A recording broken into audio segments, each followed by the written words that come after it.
नमस्कार साथियों, स्वागत है आप सभी का हमारे YouTube चैनल अफेयर पीडिया पर। आज का तारीख है 9 जुलाई 2024 और इस दिन के करंट अफेयर्स के सभी अति महत्वपूर्ण प्रश्न हम लोग इस वीडियो में डिस्कस करेंगे, जो कि आने वाले सभी प्रतियोगी परीक्षाओं के लिए बेहद महत्वपूर्ण होगा। चाहे आप जिस भी एग्जाम्स के लिए तैयारी कर रहे हो, UPSC, BPSC, prelims point of view से बहुत महत्वपूर्ण सेशन होने वाला है। और साथ ही साथ रेलवेज, एसएससी सारे एग्जाम्स, वनडे एग्जाम्स में भी ये पूछे जाएंगे क्वेश्चंस। ठीक है, तो आप वीडियो को अंत तक देखिएगा और चैनल पर नए हैं तो चैनल को जरूर सब्सक्राइब कर लीजिएगा। तो चलिए वीडियो को शुरू करते हैं, लेकिन उससे पहले आज का मोटिवेशन देख लेते हैं। आज का मोटिवेशन है, failure is not the opposite of success, it's the part of success. बिल्कुल सही बात है। फेलियर जो है ये मतलब सक्सेस का ऑपोजिट नहीं है, ये हमारे मतलब जो सक्सेस है उसी का पार्ट है फेलियर, है ना।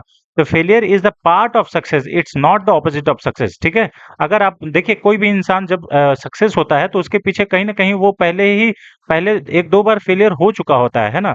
तो उसको कुछ सीखना पड़ता है, फेलियर से सीखते हैं तब जाके हम सक्सेस होते हैं। ठीक है, तो आप फेलियर से घबराए नहीं, बस आप कोशिश करते रहिए, अपना बेस्ट देते रहिए।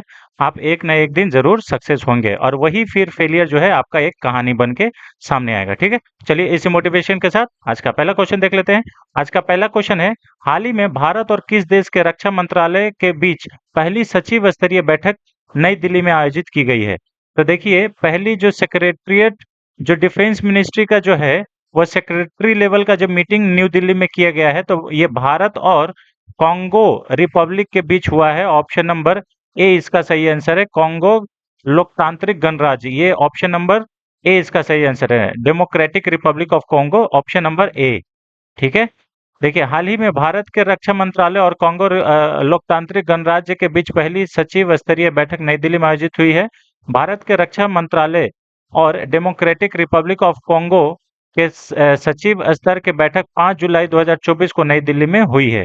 भारतीय प्रतिनिधि मंडल का नेतृत्व रक्षा सचिव गिरिधर अरमाने कर रहे थे। तो ये आपसे पूछा जा सकता है कि अभी प्रेजेंट में रक्षा सचिव कौन है, तो गिरिधर अरमाने हैं। ठीक है, जबकि कांगो प्रतिनिधि के मंडल के जो नेतृत्व कर रहे थे वो डीआरसी मेजर जनरल लुकुई लुकुई किला मोटी मोटिक वीजा मार्शले ने की। तो ये इतना बड़ा नाम है। ठीक है, अब आपको बता दें कि यहाँ पे रक्षा मंत्री जो है हमारे राजनाथ सिंह हैं, जो पहले भी 17वीं लोकसभा में भी रक्षा मंत्री वही थे और 18वीं लोकसभा में भी रक्षा मंत्री वही हैं। ठीक है, दोनों देशों के प्रतिनिधियों ने प्रशिक्षण और रक्षा उद्योग में सहयोग को बढ़ावा देने के लिए जो तरीके हैं उस पर चर्चा की गई। भारतीय प्रतिनिधिमंडल ने रक्षा विनिर्माण क्षमता में भारत द्वारा की गई महत्वपूर्ण प्रगति पर प्रकाश डाला गया। ठीक है, अब कॉन्गो के बारे में बात करें तो कॉन्गो एक मध्य अफ्रीका में एक देश है। ठीक है, जिसकी राजधानी सिकांसा है, किशांग किशाका। ठीक है, किशासा किसासा है ना। कॉन्गो रिपब्लिक ऑफ जो गणराज्य है, कॉन्गो का जो राजधानी है वो किनशासा है। ऑप्शन मतलब किनशासा, और यहाँ का मुद्रा जो है वो कॉन्गोलेस फ्रैंक है। कॉन्गोलेंस फ्रैंक। यहाँ के राष्ट्रपति जो है ये फेलिक्स सेसीदेई है। ये थोड़ा सा नाम उटपटांग इन लोग का रहता है। ठीक है, तो ये थोड़ा सा देख लीजिएगा। और किशानशा किनशासा किनशासा जो है ये यहाँ की राजधानी है कॉन्गो का। अब आपको बता दें कि कॉन्गो ये वर्ल्ड मैप में अगर देखिएगा तो ये आपका कॉन्गो देश है, जो कि ये देखिए यहाँ पे आपको जो ड्रॉ कर रहे हैं ये मैप है। अब यहाँ पे जब इसका ईस्ट में आप चलेंगे तो ये देखिए अरेबियन सी मिलेगा, और अरेबियन सी से और थोड़ा सा ईस्ट में जाएंगे तो हमारा भारत मिलेगा। ठीक है, ये याद रखेगा। तो अगर भारत से इसका नक्शा का बात करें, डायरेक्शन का बात करें, तो ये भारत से वेस्ट की तरफ में है। ठीक है, इसकी जो इससे आप यहाँ पे देखिए सेंट्रल अफ्रीकन कंट्री है। यहाँ पे आप देख सकते हैं जिबोती है, इथोपिया है, सोमालिया है, केनिया, यहाँ पे तंजानिया आप देख सकते हैं। ठीक है, अंगोला, ये सब सारे इससे बाउंड्री शेयर करते हैं। ठीक है, अंगोला जो है, जाम्बिया ये भी बॉर्डर बॉर्डर शेयर करता है, तंजानिया भी, रवांडा, रवांडा आप सुने होंगे। ठीक है, रवांडा। तो ये आपका कॉन्गो रिपब्लिक हो गया, जिसके साथ अभी मंत्री स्तरीय, सचिव स्तरीय, सेक्रेटरी स्तरीय मीटिंग हुई है पहली बार। ठीक है, नई दिल्ली में। चलिए क्वेश्चन नंबर 2 पे आते हैं। क्वेश्चन नंबर 2 कहता है, हाल ही में एनसीपीसीआर द्वारा झारखंड में निम्नलिखित में से किस खदान को बाल श्रम मुक्त खदान घोषित किया है? तो अभी हाल ही में एनसीपीसीआर के द्वारा झारखंड के कोडरमा जो अभ्रक माइंस है, उसको बाल श्रम मुक्त खदान के रूप में घोषित किया गया है। ऑप्शन नंबर ए इसका सही आंसर है, कोडरमा। और ये कोडरमा जो है ये कहाँ पे पड़ता है? तो झारखंड का एक जिला है। ये कोडरमा माइंस अभ्रक के लिए प्रचुर मात्रा में अभ्रक पाया जाता है, इसलिए ये अभ्रक के लिए जाना जाता है, कोडरमा माइंस। और यहाँ पे बाल श्रम मुक्त इसको घोषित कर दिया गया है, यानी कि अभी यहाँ पे कोई भी बाल श्रम नहीं होता। ऑप्शन नंबर ए इसका सही आंसर है। ठीक है। एनसीपीसीआर द्वारा झारखंड में अभ्रक खदानों को बाल श्रम मुक्त घोषित किया गया है। राष्ट्रीय बाल अधिकार संरक्षण आयोग इसका फुल फॉर्म है एनसीपीसीआर का। ये 5 जुलाई को कोडरमा में आयोजित एक भव्य समारोह में घोषणा की कि झारखंड में अभ्रक खदानों में अब बाल श्रम मुक्त है। ठीक है। इस अविश्वसनीय उपलब्धि के साथ अभ्रक खनन से बाल श्रम को रोकने के लिए राज्य का 20 साल का अभियान आखिरकार अपने अंतिम चरण में पहुंच गया। एनसीपीसीआर ने घोषणा की कि खदानों के सभी बाल मजदूरों को उनके रोजगार से हटा दिया गया है और अब उन्हें स्कूलों में नामांकित किया गया है। ठीक है। बाल श्रम मुक्त अभ्रक कार्यक्रम के तहत ये देखिए, बाल श्रम मुक्त अभ्रक कार्यक्रम, ये भी ऐसा पूछा जा सकता है कि ये किस राज्य से संबंधित है? तो ये झारखंड से संबंधित है। के जिला और स्थानीय शासी निकायों के बीच सहयोग के माध्यम से अभ्रक खनन में बाल श्रम की आपूर्ति श्रृंखला को साफ करने के लिए यह फैसला सफल प्रयास हुआ है। ठीक है। गौरतलब है कि 2004 में बचपन बचाओ आंदोलन द्वारा किए गए शोध में पाया गया था कि 5,000 से अधिक बच्चे जो है अभ्रक खनन और संग्रहण में लगे हुए हैं। ठीक है। और आपको मालूम होगा कि यही बचपन बचाओ आंदोलन के लिए कैलाश सत्यार्थी को नोबेल पुरस्कार दिया गया था। ठीक है। बचाओ आंदोलन के लिए। ठीक है। उन्होंने ये बाल श्रम के ऊपर ही अपनी आवाज उठाई थी और इनको नोबेल पुरस्कार मिला था। ठीक है। कैलाश सत्यार्थी को 2019 तक संख्या बढ़कर 20,000 से अधिक हो गई है, ऐसा इसमें कहा गया है। अब अगर बात आई है झारखंड की, तो झारखंड की राजधानी जो है वो रांची है। इसकी उप राजधानी दुमका है और औद्योगिक राजधानी जमशेदपुर है। ये भारत का 28वां राज्य बना था 15 नवंबर 2000 को। ये बिहार से अलग हुआ था। अगर आप मैप में देखेंगे तो देखिए यहाँ पे ये जो मैप बनाए हैं, ये आपका झारखंड है, जो कि इसकी राजधानी जो सीमा है वो बिहार से भी साझा होता है। यहाँ पे उत्तर प्रदेश से भी साझा होता है, वेस्ट बंगाल से भी होता है, उड़ीसा से भी होता है और छत्तीसगढ़ से भी होता है। तो सीमा में अगर बात करें तो उत्तर में बिहार से होता है, दक्षिण में उड़ीसा से होता है, पूर्व में पश्चिम बंगाल से होता है और पश्चिम में छत्तीसगढ़ एवं उत्तर प्रदेश से होता है। ये याद रखिएगा। ठीक है। अब यहाँ पे क्षेत्रफल की बात करें तो 79,714 वर्ग किलोमीटर है। और झारखंड के अभी वर्तमान में मुख्यमंत्री फिर से बने हैं हेमंत सोरेन, और ये तीसरी बार बने हैं। ठीक है ना, ये तीसरी बार सीएम बन गए हैं। और इनसे पहले कौन थे? तो चंपाई सोरेन थे। ठीक है। जो कि जब ये हेमंत सोरेन जेल गए थे तो चंपाई सोरेन को सीएम बना के गए थे। तो झारखंड के अभी वर्तमान में मुख्यमंत्री हेमंत सोरेन है। वर्तमान राज्यपाल की बात करें तो सीपी राधाकृष्णन है। जनसंख्या 3.29 करोड़ है और पुरुष जनसंख्या 1.69 करोड़ है। महिला जनसंख्या 1.60 करोड़ है। और लिंग अनुपात की बात करें तो 949 महिलाएं प्रति हजार पुरुष। जनसंख्या घनत्व की बात करें तो 414 व्यक्ति प्रति वर्ग किलोमीटर। इससे ये मालूम चलता है कि वहां पे कितना कंजेशन है। ठीक है। उसके बाद कुल कुल साक्षरता दर की बात करें तो 66.4% राज्य का साक्षरता दर है, जिसमें से पुरुष साक्षरता दर 76.8% है। महिला साक्षरता दर 55.4% है। यहाँ पे राजकीय भाषा में हिंदी बोली जाती है और अन्य भाषाएं में संथाली है, मुंडारी है और उड़िया है। ठीक है, ये याद रखिएगा। और सोहराई पेंटिंग यहीं का फेमस पेंटिंग है, ये याद रखिएगा। ठीक है ना। सरहुल फेस्टिवल एक बहुत ही बढ़िया फेस्टिवल है और बहुत ही फेमस फेस्टिवल है झारखंड का। राजकीय पशु हाथी है, राजकीय पक्षी कोयल है, राजकीय पुष्प पलाश का फूल है और राजकीय वृक्ष साल का वृक्ष है। ठीक है। प्रमंडल यहाँ पे 5 है, अनुमंडल 33, प्रखंड 2 से 11। गठन के समय जिलों की संख्या 18 थी, लेकिन अब जो जिलों की संख्या है वो 24 हो गई है। यहाँ पे विधान जो मंडल है वो एक सदनात्मक है, यानी कि सिर्फ और सिर्फ विधानसभा है, जिसकी सदस्यों की संख्या 82 है। लोकसभा में सदस्यों की संख्या 14 है। राज्यसभा में सदस्यों की संख्या 6 है। राज्यपाल प्रथम, अगर राज्यपाल की बात करें तो प्रभात कुमार जो है ये प्रथम राज्यपाल थे झारखंड के। प्रथम जो मुख्यमंत्री थे वो है बाबूलाल मरांडी। ये याद रखिएगा, ये बाबूलाल मरांडी थे। अभी ये झारखंड में ये विपक्ष के नेता हैं, ये याद रखिएगा, बीजेपी की तरफ से। प्रथम मुख्य न्यायाधीश श्री विनोद कुमार गुप्ता थे। ठीक है। और प्रथम मुख्य सचिव श्री मुकुंद प्रसाद थे। प्रथम विधानसभा अध्यक्ष इंदर सिंह नामधारी थे। प्रथम विपक्ष के नेता स्टीफन मरांडी थे। प्रथम पुलिस महानिदेशक शिवाजी महान गौरे थे। प्रथम महाधिवक्ता मंगलमय बनर्जी थे। परमवीर चक्र विजेता अल्बर्ट एक्का, ये झारखंड से ही बिलोंग करते हैं। उच्च न्यायालय रांची है, जो कि भारत का 21वां उच्च न्यायालय है। क्षेत्रफल के अगर वन क्षेत्रफल की बात करें तो भारत का 29% जो है, मतलब राज्य का 29% जो है वो वन है। जलवायु मानसूनी है यहाँ पे। और प्रमुख नदी में बात करें तो दामोदर नदी है। और एक नदी है, उसका नाम है उसका नाम है स्वर्ण रेखा नदी, जो कि जमशेदपुर और रांची से होकर गुजरती है। इसीलिए आपसे अगर पूछा जाए कि जमशेदपुर या रांची किस नदी के किनारे स्थित है, तो आप बोलेंगे स्वर्ण रेखा नदी के किनारे है। ठीक है, ये याद रखेगा। प्रमुख फसल जो है वो चावल। और प्रमुख सिंचाई का साधन यहाँ पे कुआं है। शास्त्रीय संगीत की बात करें तो ध्रुपद और धामर, ख्याल और तुमरी। राष्ट्रीय राजमार्ग की लंबाई जो है 1614 किलोमीटर है। और बाकी सारा चीज ये दिया हुआ है। ठीक है, तो ये याद रखिएगा। सोहराई पेंटिंग और कोहबर पेंटिंग, इस ये रांची का जीआई टैग मिला है। ठीक है, इसे याद कर लीजिएगा, 10 वर्षों के लिए मिलता है। पहले जीआई टैग दार्जिलिंग के चाय को मिला था। ठीक है, यहाँ पे देखिए, लेबर फ्री है ना, बाल श्रम free mica celebrating 20 years of work, 5 जुलाई 2024, कोडरमा झारखंड। ठीक है, ये देखिए, सभी बच्चे लोग को अब स्कूल के लिए भेज दिया गया है।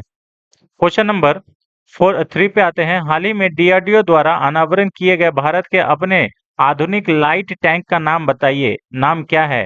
तो अभी हाल ही में डीआरडीओ के द्वारा द्वारा एक आधुनिक यानी कि मॉडर्न लाइट टैंक, मतलब हल्का जो टैंक है, लड़ाकू टैंक, इसको विकसित किया गया है और इसका नाम है जोरावर। ये याद रखिएगा, इसका नाम क्या है? जोरावर। ऑप्शन नंबर ए इसका सही आंसर है, जोरावर। ठीक है। भारतीय सशस्त्र बलों के स्वदेशीकरण और आधुनिकीकरण प्रयासों को आगे बढ़ाने के लिए आगे बढ़ाने के उद्देश्य से राज्य के स्वामित्व वाली डीआरडीओ ने 6 जुलाई को गुजरात के हजीरा में अपने स्वतंत्र संयंत्र में जोरावर लाइट टैंक का अनावरण किया। जोरावर जो लाइट टैंक है, ये 25 टन का वाहन डीआरडीओ और लार्सन एंड टुब्रो यानी कि एलएनटी के बीच एक सार्वजनिक निजी उद्यम के माध्यम से रिकॉर्ड 2 वर्षों में डिजाइन किया गया है और विकसित किया गया है। यानी कि बहुत कम समय में इसको विकसित किया गया है। अब हम आपको जोरावर के बारे में थोड़ा सा बता देते हैं कि जोरावर है क्या। ये टैंक है, एंटी टैंक गाइडेड, मतलब एक जो है ना एंटी टैंक गाइडेड मिसाइल है, वो भी अगर यहाँ पे आ जाएगा तो मतलब उससे भी बचा जा सकता है।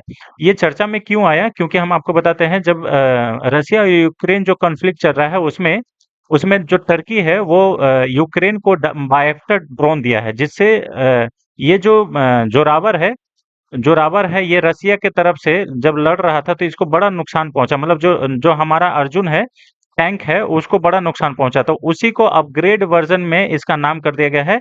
मतलब इसका अपग्रेडेड वर्जन जोरावर है, जो किसी भी प्रकार का मतलब ये क्या बोलते हैं, इस क्षतिग्रस्त से इसको बचा जा सकता है। ठीक है, ये बच जाएगा, इतना है। ठीक है, prototype light tank 750 HP Cummins engine द्वारा, ये सब सारा चीज लिखा हुआ है कि इसमें क्या क्या बनाया गया है। ठीक है, इसमें परिष्कृत 150 का राइफल गन माउंटेड किया गया है इसमें। ठीक है, जिसे बेल्जियम की कंपनी जॉन कॉकरिल द्वारा डिजाइन किया गया है। ठीक है, चीनी सेना के साथ गलवान घाटी में गतिरोध के दौरान भारतीय सैन्य बलों को ऊंचाई वाले क्षेत्र में ऐसे हल्के टैंक प्लेटफॉर्मों की आवश्यकता महसूस हुई, क्योंकि वे बड़ी गतिशीलता के साथ, अब ये क्या है, इसका जोरावर जो है ये बहुत ऊंचे, मतलब कठिन पर मतलब स्थिति में भी ये चढ़ सकता है बड़े आसानी से। टैंक का नाम जोरावर रखा गया है, जो जम्मू के डोगरा राजवंश के प्रसिद्ध जनरल जोरावर सिंह को श्रद्धांजलि के रूप में दिया गया है। तो ठीक है, तो ये जनरल जोरावर सिंह के नाम पर इस टैंक का नाम जो है ये जोरावर रखा गया है। जनरल जोरावर ने लद्दाख और बाल्टिस्तान के कई सफल विजय का नेतृत्व किया था, जिन्हें भारत का नेपोलियन के नाम से भी जाना जाता है और लद्दाख का विजेता के नाम से भी इनको जाना जाता है। तो जो कैप्टन जोरावर हैं, है ना, जनरल जोरावर, इनको भारत का नेपोलियन के नाम से जाना जाता है और इन्हीं को लद्दाख का विजेता के नाम से भी जाना जाता है। तो ये आपसे पूछा जा सकता है कि भारत का नेपोलियन किसे कहा जाता है, तो जनरल जोरावर सिंह को, या लद्दाख का विजेता किसे कहा जाता है, तो जोरावर सिंह को कहा जाता है। ये याद रखिएगा, ठीक है। ये इस टैंक का अगला 12 से 18 महीनों में कई बार प्रशिक्षण किया जाएगा और इसके विकास की अनुमति समय सीमा 2027 तक बताई गई है। इसके बाद ये वांछित परिचालन क्षेत्रों, विशेष रूप से लद्दाख, सिक्किम और कश्मीर के ऊंचाई वाले क्षेत्रों में शामिल होने वाले तैनाती के लिए तैयार हो जाएगा। यानी कि जो टेरेन जो क्षेत्र होता है ना, वहां पे इस सबको तैनात किया जाएगा ताकि बड़े आसानी से हमारे जो सैनिक है उसकी मजबूत स्थिति बनाई जा सके। ठीक है, ये याद रखिएगा। चलिए, यहाँ पे देखिएगा, यहाँ पे आपको कुछ कुछ दिया हुआ है। ये देखिए कि ये जो टैंक है, भारतीय लाइट टैंक जोरावर, इसे क्यों बहादुर और जोरदार कहा जा रहा है। इसमें जो है फील्ड आर्टिलरी 150 mm का लगा हुआ है और उसके बाद यहाँ पे देखिए समाक्षीय मशीन जो है वो 7.62 mm गन है। इसमें मास ये 25 टन का है। 70 किलोमीटर प्रति घंटा के स्पीड से ये चल सकता है। सोचिए, इतना स्पीड है ना। आपने कभी इतना स्पीड चलते हुए किसी इसको क्या बोलते हैं, ये टैंक को देखा है? ये बहुत स्पीड चलेगा क्योंकि ये हल्का है ना। और उसके बाद 30 से 40 किलोमीटर प्रति घंटा जो है ये ऑफ रोड चल सकता है। ये याद रखेगा। इसमें 3 लोग रह सकते हैं। ठीक है। और किसके द्वारा बनाया गया है? डीआरडीओ के द्वारा बनाया गया है। ये याद रखेगा, डीआरडीओ के द्वारा इनको बनाया गया है। ठीक है। चलिए, क्वेश्चन नंबर 4 पे आते हैं। फिर से झारखंड का ही न्यूज है। तो हाल ही में किसने झारखंड उच्च न्यायालय के 15वें मुख्य न्यायाधीश के रूप में शपथ ली है? तो ये जो विद्युत रंजन सारंगी हैं, ये झारखंड के 15वें chief justice of Jharkhand high court के रूप में नियुक्त हुए हैं। ऑप्शन नंबर ए इसका सही आंसर है, विद्युत रंजन सारंगी। ठीक है। ये जो के विनोद चंद्रन है, ये बिहार के पटना हाई कोर्ट के चीफ जस्टिस है। ये याद रखिएगा, इंपॉर्टेंट है। और शिव गमनम जो है, ये कलकत्ता हाई कोर्ट के मुख्य न्यायाधीश हैं। ये याद रखिएगा, ठीक है। चलिए, इनकी जो जो शपथ है वो राज्यपाल के द्वारा दिया गया है, जबकि इनकी जो नियुक्ति है वो राष्ट्रपति। आपसे पूछा जाएगा कि ये पॉलिटी का बहुत अच्छा क्वेश्चन है फ्रेंड्स, कि मतलब जो हाई कोर्ट हो या सुप्रीम कोर्ट में जजों की नियुक्ति कौन करता है। तो जजों की नियुक्ति जो है वो हमारे ये करते हैं प्रेसिडेंट ऑफ इंडिया। ठीक है। लेकिन शपथ कौन दिलाता है हाई कोर्ट को? हाई कोर्ट के जज को शपथ कौन दिलाता है, या चीफ जस्टिस को शपथ कौन दिलाता है? तो वो राज्यपाल दिलाता है, राज्य का राज्यपाल। अगर सुप्रीम कोर्ट के चीफ जस्टिस को शपथ कौन दिलाता है, तो वो प्रेसिडेंट दिलाती हैं। ये याद रखेगा, ठीक है ना। 28 दिसंबर 2023 को न्यायमूर्ति संजय कुमार मिश्रा सेवानिवृत्त होने के बाद झारखंड उच्च न्यायालय के मुख्य न्यायाधीश का पद खाली रह गया था, इसलिए इनको नियुक्ति मिला है। ये याद रखेगा। और अभी हाल ही में हम लोग कल का क्वेश्चंस में पढ़े थे कि न्यायमूर्ति सील नागू को पंजाब और हरियाणा उच्च न्यायालय के मुख्य न्यायाधीश नियुक्त किया गया है। ये भी इम्पोर्टेंट है, इसे भी थोड़ा सा आप लोग देख लीजिएगा, ठीक है। इम्पोर्टेंट है। ये है आपके जस्टिस, जिनको अभी ये झारखंड के हाई कोर्ट बने मतलब झारखंड हाई कोर्ट के न्यायाधीश बने हैं। इनका नाम है विद्युत रंजन सारंगी। ठीक है। क्वेश्चन नंबर 5 पे आते हैं। हाल ही में पेरिस ओलंपिक में भारतीय ट्रैक एंड फील्ड दल का नेतृत्व कौन करेंगे?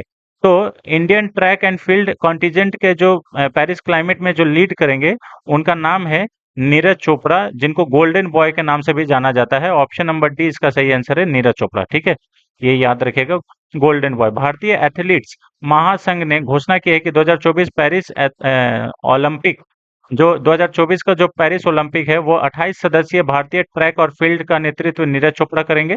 नीरज चोपड़ा 3 साल पहले ओलंपिक में स्वर्ण पदक जीतने वाले पहले भारतीय ट्रैक और फील्ड एथलीट बनकर इतिहास रचा था। इसीलिए इनको ये ऑप्शन मतलब ये अपॉर्चुनिटी मिला है। ट्रैक और फील्ड प्रतियोगिता 1 अगस्त से 11 अगस्त के बीच स्टैंड डी फ्रांस में आयोजित की जाएगी। ठीक है। ज्योति याराजी ओलंपिक में भाग लेने वाली पहली भारतीय 100 मीटर बाधा दौड़ खिलाड़ी बनेंगी। तो ये वाला थोड़ा सा याद रखेगा, ज्योति आराजी। ठीक है। ओलंपिक खेल 26 जुलाई से 11 अगस्त 2024 तक ये जो है पेरिस में आयोजित किए जाएंगे। ठीक है। 2024 में पेरिस ओलंपिक का आधिकारिक थीम जो है वो पैरेड है, जिसे विएक्टर वेक्टर ले मानसे ने संगीतबद्ध किया है, यानी कि इन्होंने गाया है। आपको हम बता दें कि जो नीरज चोपड़ा हैं, इनको गोल्डन बॉय के नाम से भी जाना जाता है, ये याद रखिएगा, इम्पोर्टेंट है। और ये जो है, ये भाला फेंक खेल से संबंधित है, जो जेवेलियन थ्रो होता है, इससे ये संबंधित है, इम्पोर्टेंट है, ठीक है। चलिए क्वेश्चन नंबर 6 पे आते हैं। हाल ही में एलआईसी द्वारा अपने ग्राहकों की बदलती जरूरतों को पूरा करने के लिए शुरू की गई परियोजना का नाम क्या है? तो अभी हाल ही में एलआईसी के द्वारा अपनी ग्राहकों की बदलती जरूरतों के लिए पूरा करने वाली एक परियोजना शुरू की गई है, और उस परियोजना का नाम है जीवन समर्थ। ऑप्शन नंबर सी इसका सही आंसर है, जीवन समर्थ। ठीक है। अभी हाल ही में ये परियोजना जो है पूरा करने के लिए एलआईसी ने एनटी किर्नी के साथ मिलकर काम किया है। इस परियोजना को पूरा करने के लिए एलआईसी शुरू से अंत तक अपनी वर्तमान एजेंसी वास्तुकला की समीक्षा करेगी। एलआईसी को इस परियोजना के माध्यम से अपनी एलआईसी पारिस्थितिकी तंत्र को बदलने की उम्मीद है, ताकि लाखों भारतीय परिवारों की लगातार बदलती मांगों को बेहतर ढंग से पूरा कर सके। इसके अलावा एलआईसी उन्हें पेंशन योजना, यूलिप स्वास्थ्य बीमा सुरक्षा और उचित दीर्घकालिक बचत की पेशकश करना चाहता है।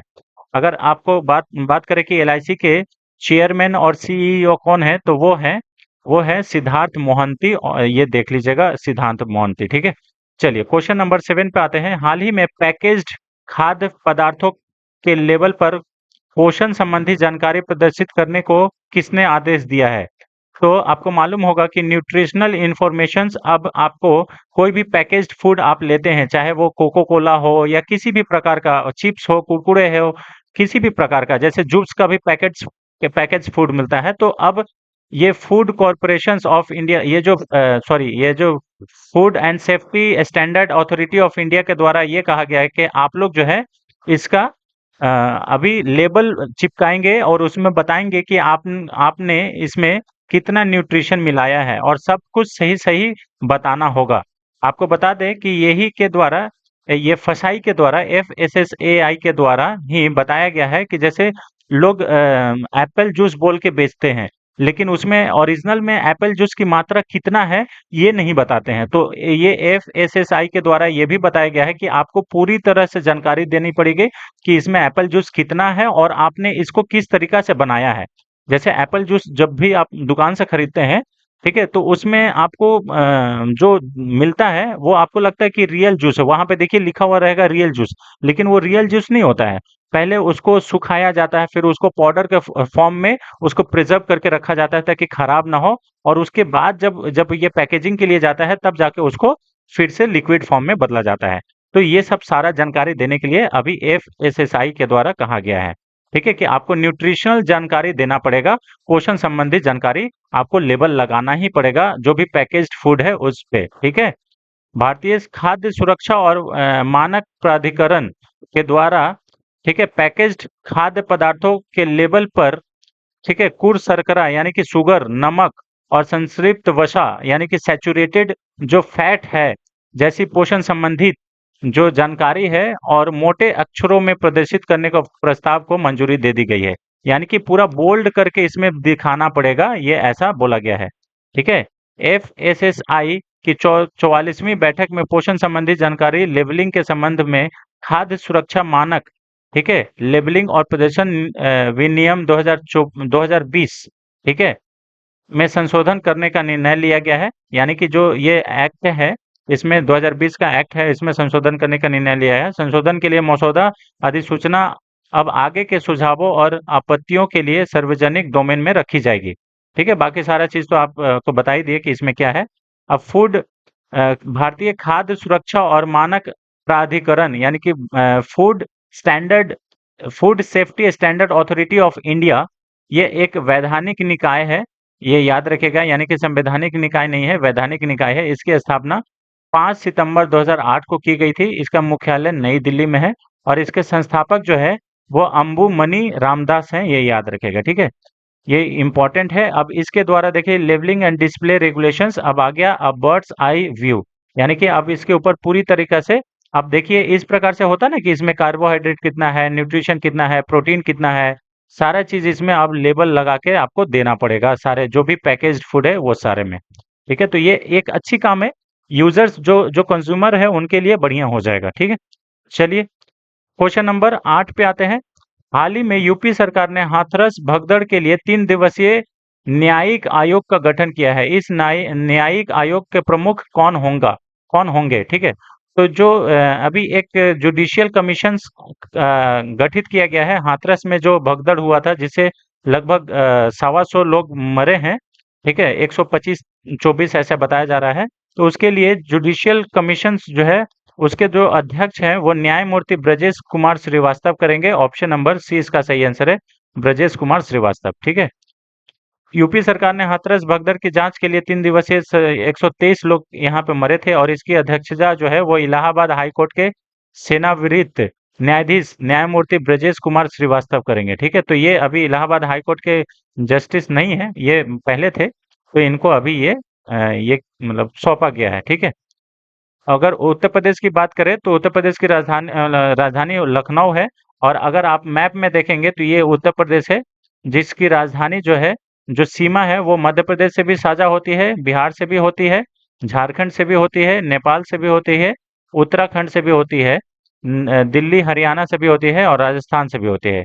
ठीक है, तो ये याद रखिएगा, इंपॉर्टेंट है। ठीक है, उत्तरांचल जो कि उत्तराखंड नेपाल से सीमा साझा होता है उत्तर में। अब मैप को पढ़ते कैसे हैं, तो ऊपर उत्तर में नॉर्थ, इधर में आपका राइट हैंड साइड में ईस्ट, इधर में वेस्ट और नीचे की तरफ साउथ। तो आप देखिएगा ये यहाँ पे भी अगर ऐसे ही पढ़ेंगे तो नॉर्थ में आपका उत्तराखंड और नेपाल से सीमा साझा होता है। ठीक है, पूर्व में बिहार और झारखंड से, तो इधर में देखिए बिहार और झारखंड से साझा होता है। उसके बाद पश्चिम में हरियाणा, दिल्ली और राजस्थान, तो ये देखिए वेस्ट में हरियाणा, दिल्ली और राजस्थान। ठीक है, उसके बाद दक्षिण में मध्य प्रदेश और छत्तीसगढ़ से, तो यहाँ पे देखिए ये दक्षिण हो गया और यहाँ पे छत्तीसगढ़ से भी सीमा साझा होता है, मध्य प्रदेश और छत्तीसगढ़। उत्तर प्रदेश के वर्तमान मुख्यमंत्री योगी आदित्यनाथ है और वर्तमान राज्यपाल आनंदीबेन पटेल है, ये याद रखिएगा। ठीक है, प्रथम मुख्यमंत्री की बात करें उत्तर प्रदेश की तो पंडित गोविंद बल्लभ भाई पंत थे। प्रथम राज्यपाल श्रीमती सरोजिनी नायडू थी और उत्तर प्रदेश की प्रथम महिला मुख्यमंत्री की बात करें तो सुचिता कृपलानी थी। जनसंख्या 19.98 करोड़ है राज्य की जनसंख्या, जिसमें से पुरुष जनसंख्या 10.44 करोड़ है और महिला जनसंख्या 9.5953 करोड़ है। जनसंख्या घनत्व 829 व्यक्ति प्रति वर्ग किलोमीटर और लिंग अनुपात 912 महिलाएं प्रति हजार पुरुष हैं। ये जो आंकड़े हम बता रहे हैं ये 2011 के जनसंख्या के जो सेंसस हुआ था उसके आधार पर बता रहे हैं। कुल साक्षरता दर की बात करें तो 67.7% राज्य की साक्षरता दर है, जिसमें से पुरुष साक्षरता दर 77.3% है। महिला साक्षरता दर 57.2% है। मुख्य भाषा यहाँ पे हिंदी बोली जाती है, लेकिन दूसरी आधिकारिक भाषा जो है वो उर्दू है।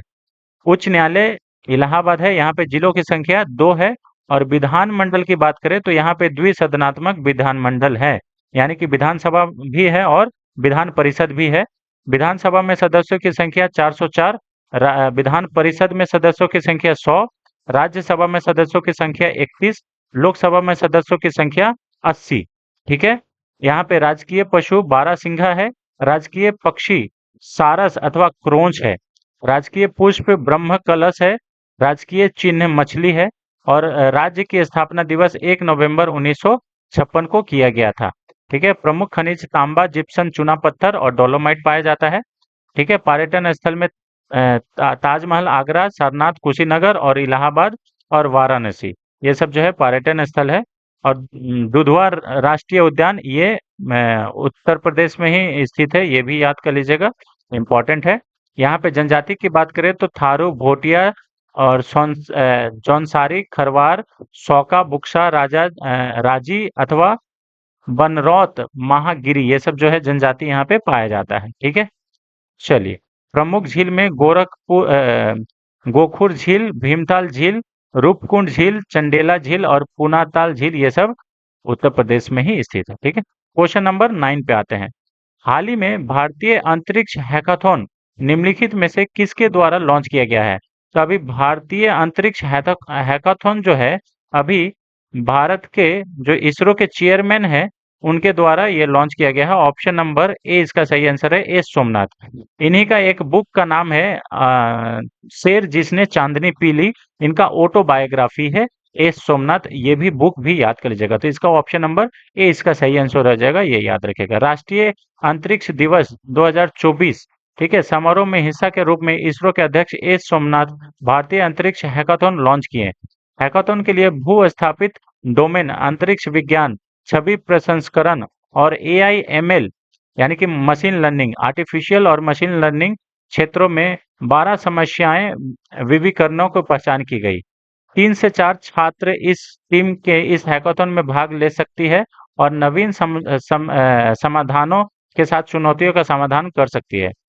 प्रारंभ में 100 टीमों को उनके विचारों और आधार पर चुना जाएगा और बाद में 30 टीमों को फाइनल के लिए एक विशेषज्ञ समिति द्वारा शॉर्टलिस्ट किया जाएगा। तो ये सब सारा चीज आपका सिलेक्शन प्रोसेस बताया जा रहा है, ये याद रखेगा। लॉन्च कौन किया है? तो चेयरमैन जो है इसरो के डॉक्टर एस सोमनाथ, ये याद रखेगा, इंपॉर्टेंट है ना। और ये कब लॉन्च किया गया? तो 4 जुलाई 2024 को लॉन्च किया गया, ठीक है।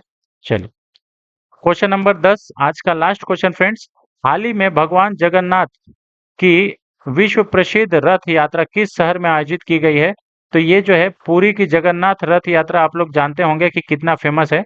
ऑप्शन नंबर बी इसका सही आंसर है, पुरी, जो कि उड़ीसा में स्थित है। आपको मालूम होगा कि पुरी में रथ यात्रा निकाली गई। भगवान जगन्नाथ की विश्व प्रसिद्ध रथ यात्रा, जिसे रथ यात्रा भी कहते हैं, भारत के उड़ीसा राज्य की पुरी में हर साल आषाढ़ मास के शुक्ल पक्ष की द्वितीय तिथि को आयोजित की जाती है। इस उत्सव में भगवान जगन्नाथ, उनके भाई बलराम और बहन सुभद्रा विशाल रथों पर बैठकर जगन्नाथ मंदिर से डुंगीचा मंदिर तक यात्रा कराई जाती है। यह यात्रा भक्तों के लिए महत्वपूर्ण और विश्व भर लाखों लोग इसे देखने आते हैं। इस रथ यात्रा में 3 विशेष रथ होते हैं। पहला रथ होता है भगवान जगन्नाथ जी का रथ, जिनको नंदी घोष भी कहा जाता है। दूसरा जो रथ होता है वो देवी सुभद्रा का रथ होता है, जिसको दर्पल दर दर्पदल दर्पदल कहते हैं, ठीक है। इस रथ का रंग जो है वो काला और नीला होता है और यह दर्पद नाम से पुकारा जाता है, ठीक है। और जो भगवान जगन्नाथ जी का जो रथ है, इनका रंग जो है वो पीला और लाल होता है, ये याद रखेगा। और तीसरा जो रथ है भगवान बलभद्र का है, जो कि ताल ध्वज के नाम से भी जाना जाता है। इस रथ का जो रंग है वो लाल और हरा होता है, ये याद रखेगा, लाल और हरा, ठीक है। तो आप यहाँ पे देखिएगा अलग अलग रंगों का रथ है, इससे पहचान सकते हैं कि कौन किसका रंग रथ है। और ये कहाँ पे मनाया जाता है? तो ये मनाया जाता है उड़ीसा में, ठीक है। पुरी जगन्नाथ रथ यात्रा, जो कि यहाँ पे ये 3 रथ निकाला जाता है, 1 2 3, ठीक है। चलिए अब उड़ीसा की बात करें तो उड़ीसा की राजधानी जो है वो भुवनेश्वर है, ठीक है। क्षेत्रफल 1,55,707 वर्ग किलोमीटर है। सीमा पूर्व में बंगाल की खाड़ी, पश्चिम में छत्तीसगढ़। तो सबसे पहले आप यहाँ पे देखिएगा, ये उड़ीसा है, ठीक है। इसकी राजधानी जो है वो झारखंड से भी लगती है, ठीक है, वेस्ट बंगाल से भी लगती है, ठीक है। उसके साथ साथ आंध्र प्रदेश से भी लगती है, छत्तीसगढ़ से भी लगती है, ये याद रखेगा। और तो और बे ऑफ बंगाल से भी लगती है, ये याद रखेगा, ठीक है, बे ऑफ बंगाल, ठीक है।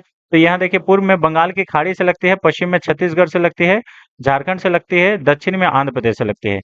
इस राज्य का गठन 1 अप्रैल 1936 को किया गया था। वर्तमान मुख्यमंत्री मोहन चरण मांझी हैं, जो कि अभी हाल ही में बीजेपी के तरफ से बने हैं, ठीक है। तो ये इम्पोर्टेंट है, देख लीजिएगा, इम्पोर्टेंट, मोहन चरण मांझी, ठीक है। मोहन यादव अगर बात करें तो ये मध्य प्रदेश के मुख्यमंत्री बने हैं, वो भी बीजेपी के ही बने हैं, ठीक है। उड़ीसा के वर्तमान राज्यपाल रघुवर दास, ये भी नए नियुक्ति बने हैं, ठीक है। प्रथम मुख्यमंत्री की बात करें तो एच के मेहताब बने थे उड़ीसा के प्रथम मुख्यमंत्री। और सबसे अभी तक लॉन्गेस्ट सर्विंग अगर उड़ीसा के मुख्यमंत्री के बारे में बात करें तो नवीन पटनायक जी हो जाएंगे, वो लगभग 24 साल तक मुख्यमंत्री रहे हैं उस राज्य के, ठीक है। प्रथम राज्यपाल के बारे में बात करें तो सर जॉन ऑस्टेन हैवबैक थे, ये उड़ीसा के प्रथम राज्यपाल, ठीक है। जनसंख्या यहाँ पे 4.19 करोड़ है। पुरुष जनसंख्या 2.12 करोड़ है और महिला जनसंख्या 2.07 करोड़ है। साक्षरता दर 72.9% यहाँ पे साक्षरता दर है। और पुरुष साक्षरता दर है जो 81.6%, महिला साक्षरता दर 64.4%, 64.0%। लिंग अनुपात की बात करें तो 979 महिलाएं प्रति 1000 पुरुष है। जनसंख्या घनत्व 270 व्यक्ति प्रति वर्ग किलोमीटर है। यहाँ पे मुख्य भाषा उड़िया बोली जाती है। ठीक है। जिलों की संख्या 30 है। उच्च न्यायालय की बात करें तो कटक जो है ये उच्च न्यायालय यहाँ का है। ठीक है। भुवनेश्वर का उच्च न्यायालय कहाँ पे है? तो कटक में है। अगर हम लोग पॉलिटी पॉइंट ऑफ व्यू से डिस्कशन करें तो यहाँ पे जो विधानमंडल है वो एक सदनात्मक है, यानी कि विधानसभा तो है लेकिन विधान परिषद नहीं है। आपको मालूम होना चाहिए कि विधानसभा द्विसदनात्मक विधानसभा जो है वो भारत के केवल और केवल 6 राज्य में ही है। ये याद रखिएगा, जिसमें बिहार आता है, यूपी आता है, महाराष्ट्र आता है ना। ये सब सारे आपको याद रहने चाहिए। विधानसभा सदस्यों की संख्या 147 है। लोकसभा में सदस्यों की संख्या 21 है। राज्यसभा में सदस्यों की संख्या 10 है। राजकीय पशु सांभर है। राजकीय पक्षी हुदहुद है। 1 अप्रैल को राजकीय दिवस मनाया जाता है, राज्य दिवस। और प्रमुख त्योहार में पूरी रथ यात्रा, मकर मेला, प्रमुख नृत्य में ओडिसी मनाया जाता है, ये याद रखिएगा। ठीक है। उत्पादन में अग्रणी जो है वो लौह लौह अयस्क है। केंद्रीय चावल अनुसंधान केंद्र ये कटक में स्थित है ना। मतलब नेशनल राइस रिसर्च इंस्टीट्यूट ये कटक में है। भारत का सबसे लंबा बांध हीराकुंड बांध महानदी पर ही स्थित है, जो कि उड़ीसा में स्थित है।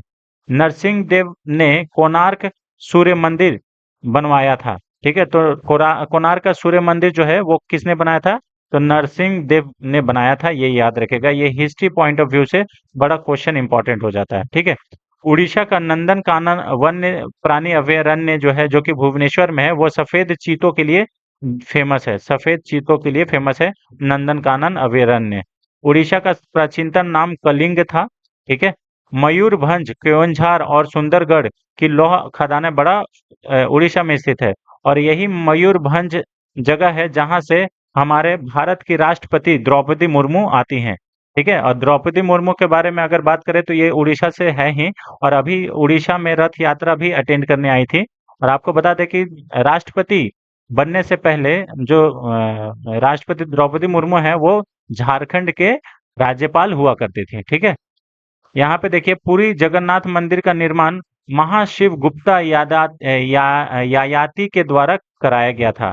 ठीक है। तो ये क्वेश्चन बन सकता है कि जगन्नाथ मंदिर का निर्माण किसने कराया था? तो महाशिव गुप्ता यायाति द्वितीय के द्वारा कराया गया था। उड़ीसा के चांदीपुर जिले में बालासोर प्रक्षेप पात्र प्रशिक्षण केंद्र है। और यही बालासोर में आपको मालूम होगा कि कुछ साल पहले यहाँ पे ट्रेन एक्सीडेंट होता हुआ था, 3 ट्रेन आपस में टकरा गए थे, ये याद रखेगा। ठीक है।